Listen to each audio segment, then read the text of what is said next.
नमस्कार दोस्तों, आप सबका स्वागत है national institute of social defence और ministry of social justice and empowerment, government of India एवं मीडिया फॉर कम्युनिटी फाउंडेशन के संयुक्त तत्वाधान में वरिष्ठ नागरिकों द्वारा प्रस्तुत इस खास कार्यक्रम श्रृंखला अनुभव में, जिसके प्रोजेक्ट कोऑर्डिनेटर हैं डॉक्टर आर श्रीधरन और आलोक वर्मा और रेडियो कोऑर्डिनेटर्स हैं पूजा मुरादा, कौशल्या एवं साई सुधा। दोस्तों, कार्यक्रम में प्रवेश करने से पहले मैं आपको एक टोल फ्री नंबर बताना चाहूंगा जो हमारे सीनियर सिटीजन्स की मदद और उनके सपोर्ट के लिए है। आप इस नंबर का इस्तेमाल सुबह 8 बजे से लेकर के रात्रि 8 बजे तक कर सकते हैं। यदि आपको किसी तरह की मदद, किसी तरह के सपोर्ट की जरूरत है तो आप इस टोल फ्री नंबर 14567 पर कॉल कर सकते हैं। एक बार पुनः दोस्तों रिपीट कर देता हूं, आप सभी चाहें तो इसे नोट भी कर सकते हैं। 14567 यह नंबर सीनियर सिटीजन के सपोर्ट और उनकी मदद के लिए है। अब आइए दोस्तों बढ़ते हैं आज के कार्यक्रम की ओर।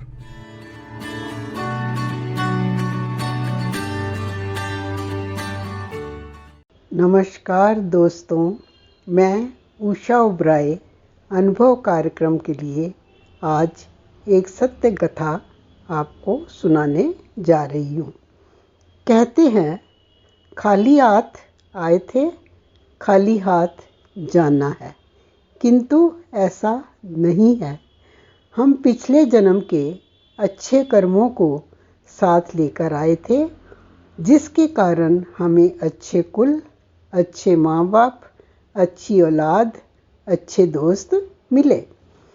तो आज भी जब हम संसार से जाएंगे तो अपने अच्छे कर्मों की सच्ची दौलत साथ लेकर जाएंगे, खाली हाथ नहीं। जीवन के सफ़र में अनेक घटनाएं ऐसी होती हैं जिनसे हम प्रेरणा लेकर जीवन को एक उदाहरण बना सकते हैं। एक सत्य कथा जिसे मैं आपके सामने प्रस्तुत कर रही हूँ वह इस तरह है। महाराष्ट्र कर्नाटक बॉर्डर पर स्थित चंदगढ़ गांव के एक अस्पताल में 22 वर्ष के एक युवा डॉक्टर R.H. कुलकर्णी को नौकरी मिली। जुलाई का महीना था। तूफानी रात में तेज बारिश हो रही थी। ऐसे समय में डॉक्टर कुलकर्णी के द्वार पर जोर जोर से दस्तक हुई। बाहर 2 गाड़ियां आकर रुकी, जिनमें कंबल ओढ़े, हाथ में लठ लिए 7-8 आदमी सवार थे। थोड़ी देर बाद डॉक्टर कुलकर्णी को एक गाड़ी में धकेल दिया गया और दोनों गाड़ियां चल पड़ी। करीब 1.5 घंटे बाद गाड़ियां रुकी। चारों तरफ घुप अंधेरा था। लठैतों ने डॉक्टर को गाड़ी से उतारा और एक कच्चे मकान में ले गए, जिसके एक कमरे में लालटेन की रोशनी पर एक खाट पर एक गर्भवती युवती पड़ी हुई थी। पास में एक वृद्ध महिला बैठी हुई थी। बताया गया कि डॉक्टर को उस युवती की डिलीवरी करने के लिए लाया गया है। युवती दर्द भरे स्वर में डॉक्टर से बोली, डॉक्टर साहब, मैं जीना नहीं चाहती। मेरे पिता एक बड़े जमींदार हैं। लड़की होने के कारण मुझे स्कूल नहीं भेजा गया और घर पर ही एक शिक्षक द्वारा मुझे पढ़ाने की व्यवस्था की गई, जो मुझे इस नरक में धकेल कर भाग गया और गांव के बाहर इस घर में इस वृद्धा दाई के साथ मुझे रख दिया गया। डॉक्टर कुलकर्णी के प्रयास से युवती ने एक कन्या शिशु को जन्म दिया, लेकिन जन्म लेने के बाद वह कन्या रोई नहीं तो युवती बोली, बेटी है ना, मरने दो उसे, वरना मेरी तरह उसे भी दुर्भाग्यपूर्ण जीवन जीना पड़ेगा। डॉक्टर कुलकर्णी ने उस कन्या को बचाने की भरसक कोशिश की और अंत में वे कन्या रो पड़ी। डॉक्टर जब कमरे से बाहर आए तो उन्हें उनकी फीस 100 रुपये दे दी गई। उस जमाने में 100 रुपये एक बड़ी रकम हुआ करती थी। डॉक्टर अपना बैग लेने उस कमरे में गए तो उन्होंने 100 रुपये उस युवती के हाथ पर रख दिए और बोले, सुख दुख अपने हाथ में नहीं होते बहन, सब कुछ भूलकर तुम अपना और इस नन्ही जान का ख्याल रखना।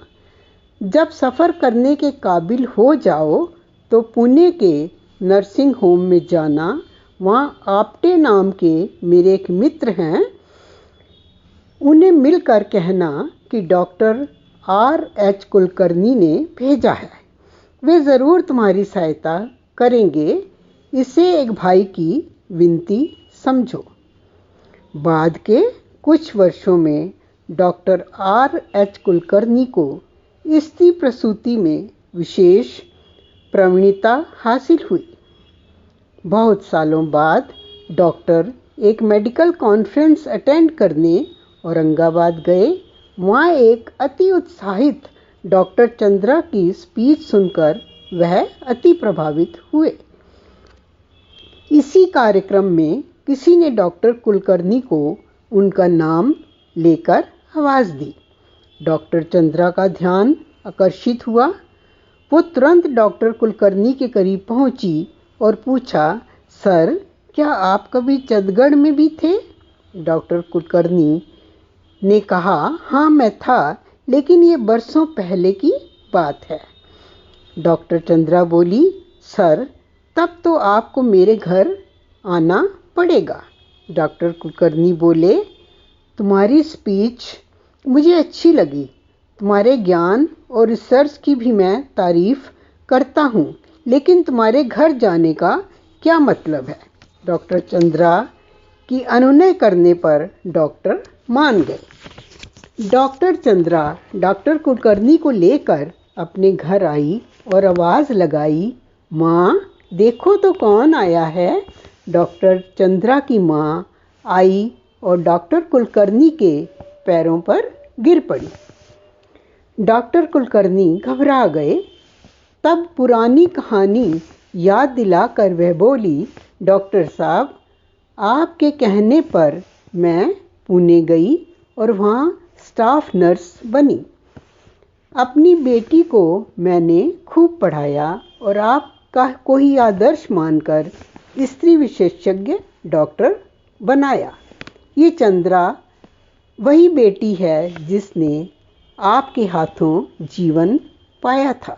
डॉक्टर आश्चर्यचकित रह गए, लेकिन वह बहुत खुश हुए। डॉक्टर कुलकर्णी ने कहा, डॉक्टर चंद्रा तुमने मुझे कैसे पहचाना? डॉक्टर चंद्रा बोली, सर मैंने आपको आपके नाम से पहचाना। मैंने माँ को सदा आपके ही नाम का जाप करते देखा है। भाव विभोर होकर चंद्रा की माँ बोली, आपका नाम रामचंद्र है ना? उसी से प्रभावित होकर मैंने बेटी का नाम चंद्रा रखा है। आपने इसे जीवन दिया। चंद्रा भी आपको आदर्श मानकर गरीब महिलाओं का निःशुल्क इलाज करती है। Doctor R.H. कुलकर्णी समाज सेविका, सुप्रसिद्ध लेखिका और इन्फोसिस की चेयरपर्सन श्री सुधा मूर्ति के पिता हैं। दोस्तों, ऐसे ही लोगों के कारण तो मेरा देश महान है।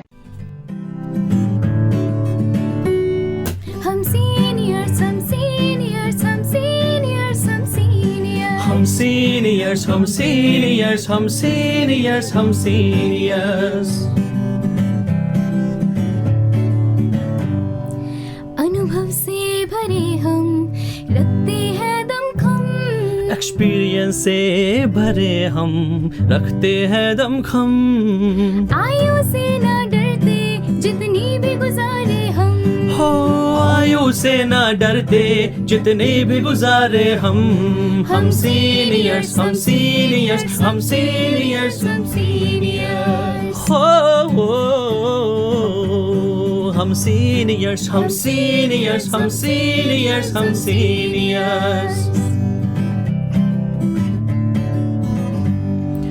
ख्वाबों में रंग भरा एहसास रहा तगड़ा, ख्वाबों में रंग भरा एहसास रहा तगड़ा, पल पल जिए हम जीवन ने रगड़ा, पल पल जिए हम जीवन ने रगड़ा। हे सीनियर्स हम सीनियर्स, हम सीनियर्स, हम सीनियर्स। है जिंदा दिल हम हारे जीते हैं कब, है जिंदा दिल हम हारे जीते हैं कब, सीनियर सिटीजन कहते हैं हमें सब, सीनियर सिटीजन कहते हैं हमें सब। हम सीनियर्स, हम सीनियर्स, हम सीनियर्स, हम सीनियर्स। हाँ ना, हम सीनियर्स, हम सीनियर्स, हम सीनियर्स, हम सीनियर्स।